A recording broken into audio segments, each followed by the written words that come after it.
first 30 minutes after I wake up set the tone for the rest of my day. So this morning I'm starting with some tea since it's nice and chilly now up here in the mountains of Colorado, and I've been loving some caramel apple tea, but it's just, part of the vibe for me having something to sip on. I feed Nacho his kibbles.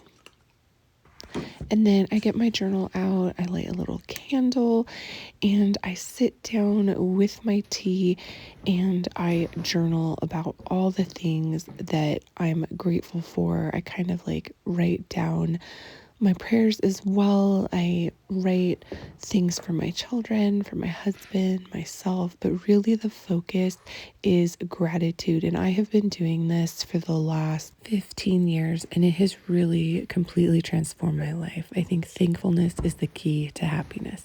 Finding every little detail to be grateful for is really life transforming. And when you start your day this way, it sets the tone for the entire day.